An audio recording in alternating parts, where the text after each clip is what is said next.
All right, welcome to the RAMcast, where we talk about all things related to Sioux Valley. This is your host, Brian Kirby, and co-host, Jimmy Sickler. Happy to be here, Mr. Kirby.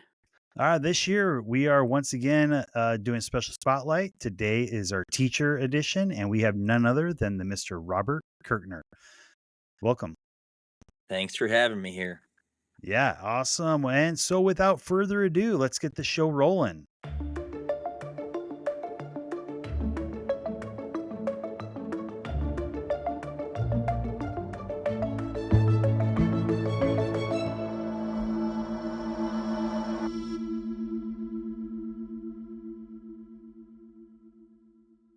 All right, Mr. K. Hello. Why don't you start off by telling us the name of your high school, the town, state, and the mascot? All right. I went to Robert Service High School, better known as Service High School in Anchorage, Alaska. They still are the Cougars. And yeah, I think that covers all those bits of info there. Hillside pride right there. There you go. Yep, green and gold. Yep. All right. For entertainment, what song, band, TV show, movie that do you use for entertainment? The latest feature for me these days is I've been into the world of the show Lost. You guys have heard of that one? Yep. Yes. I missed the boat or the plane on that one when it came out a couple decades ago, and there's a whole lot of episodes and seasons, so I've just been cruising through that one. It's been pretty entertaining. Binging, probably, huh? Yep. Oh, not quite. Small doses here and there. Okay. There's too much to binge on that one. You would be watching for days, I think. Okay. It's Miss Maynard's favorite show too. Okay. There you go. All right. So which teacher had the most impact on you, and what do you remember about them?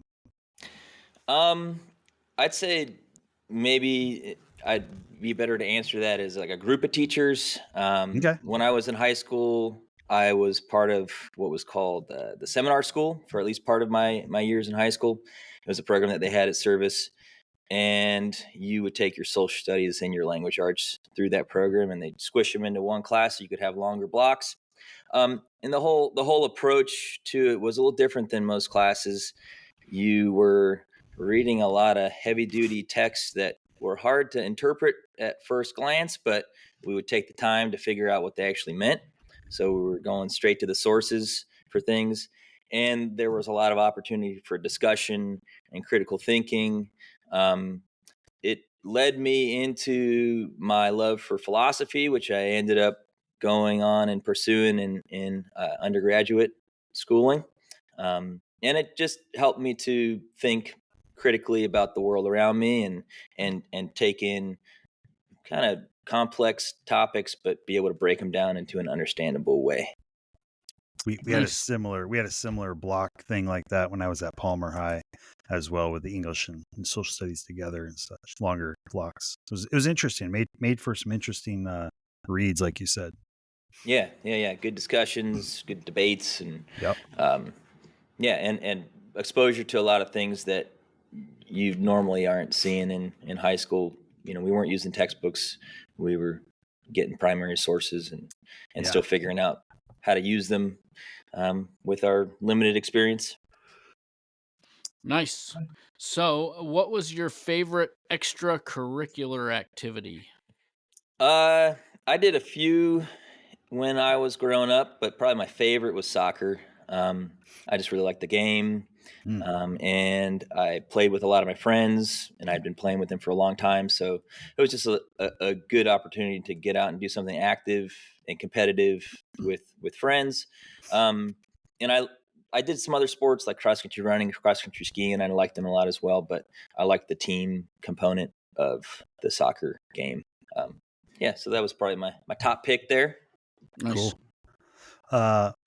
Which leads right into your ability to coach soccer, middle school level here. That's awesome. Yeah. Kids enjoy that. So what does Mr. K do for fun when he's not at school?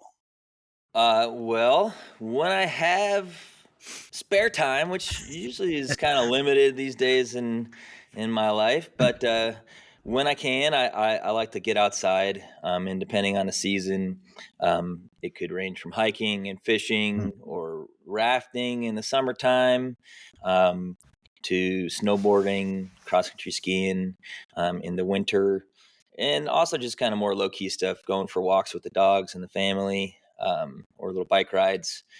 Those things are a little bit more common than some of the bigger adventures that I used to like to get into. Mhm. Um, but life is long, and so there's still room for more of that. Yeah, we Yes. just got new additions in my life, and Yeah. changes in how we're using our time. Understandable. Completely. Yes, that's exciting with your new additions. So when you were in school, what class did you find the most enjoyable? Which class did I find the most enjoyable? I mean, I'd say I like the science classes in general. Because and it makes sense. I'm a science teacher now, and in addition to studying philosophy, I also studied biology in college, and that was kind of the main thing that I did focus on and ended up working in afterwards. Um, and I like science classes because they helped me to understand the world around me in ways that I didn't realize I could. Mm. It showcased new perspectives on how things are and how they work, and I just found it really interesting. I liked some of the puzzles and the problems that you could solve in those contexts, and there's just a lot to learn and a lot to explore. I liked kind of the a little bit of the exploring the unknown realm of science, and yeah, so that drew me into the topic. It's awesome.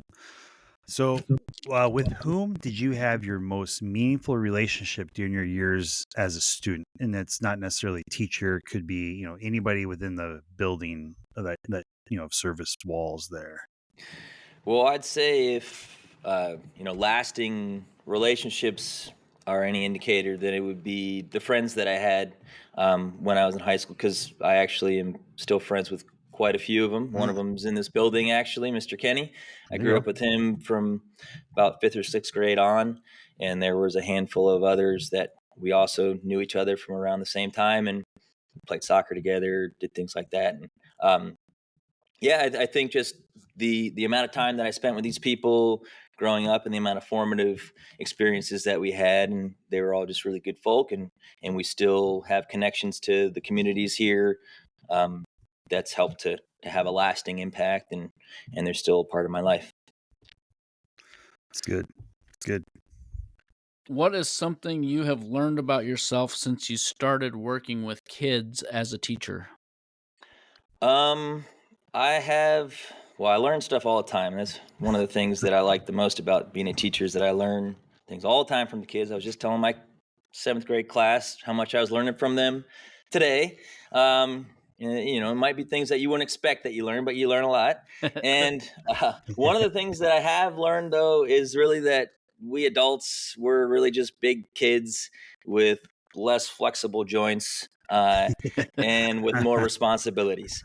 Ultimately, I want to be doing this. I have the same motivations and interests as my students, but my body's a little bit different. I'm not quite as limber as I used to be, and I have a Mm. few other things I need to take care of as well. So it's balancing all those. Yes. Nice. So knowing what you know now, what advice would you give your younger self, either entering high school for the first time or leaving high school for whatever post-secondary training? Um, I'd say that you should go for it. Don't hold back. Um, these early years, young adult years, are a really good opportunity to expand your horizons and try new things. And if something doesn't work out, then it's okay. You still have plenty of opportunity to try something different. Um, yeah, so keep those opportunities open and be willing to try something different and push yourself. Um, and also maybe save a little money if you can too. There Yeah, you go. throw that in there as well. I don't know if those are counteracting uh, pieces of advice, but you can take it as you'd like. Yep. Good advice. What is one of the most memorable moments you've had with your students? I really like all the opportunities that I learn from my students in class, but I'll tell you some of the times that I really enjoy the most are seeing kids outside of class doing all the other amazing things that they do that I didn't realize. It might be sports, it might be music, it might be drama. And yeah, just whenever I see kids in those opportunities, it just makes me really happy. Uh, the students here at this school and elsewhere are just all really super talented, and it's awesome to see that. Yes, I agree 100%. So what is one of the most embarrassing things that's ever happened to you in front of students? It could also be, as a coach too. It doesn't necessarily be in the classroom. Oh, I didn't think about the coach thing, but as far as embarrassing stuff, I mean, I get embarrassed pretty much every day. But as far as big things go, I don't know. I think a couple years ago, and this sort of fits with how when we get older, our joints don't work as well. I was trying to do a little demonstration for my Science 9 class. It's a physical science class, and I was going to showcase something about jumping up. And my demonstration was me doing a little jump. All I had to do was just jump up in the air and land on my feet.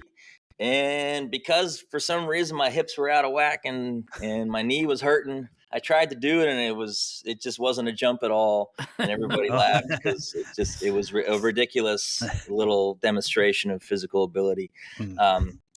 Yeah, I've recovered. It comes and goes, and I can jump again. Okay, But good. I thought it was pretty ridiculous that I couldn't even demonstrate how to jump. Yeah, sometimes it doesn't work out. That's good. So that's a good one. I like it. That is funny. That's like me every day in basketball practice. Okay, so yeah, do it like this, guys. May 23rd, 2025 is our last day of school here. What is your plan after that? I'm going to be getting as much family time in as I can and getting ready for the fishing season. Perfect thing to get ready for. I approve of that for sure. Right on. So one last question. Do you have anything else that you want to add that we haven't talked about? No, I think we've covered it. Awesome. Okay. Well, that's going to conclude this special edition here with our teacher spotlight. Once again, this is Principal Mr. Brian Kirby, and I got none other than my co-host Jimmy Sickler here. Thank you for having me. All right. And I also want to throw out an extra special thank you to our special guest, Mr. K, for taking the time and going through the gauntlet. Thanks, guys. Thanks for being easy on me. Yep. All right. And I hope that you enjoyed this podcast as another way to connect with our Sioux Valley community. I hope to see you at the next school event or around the community. Thanks for listening.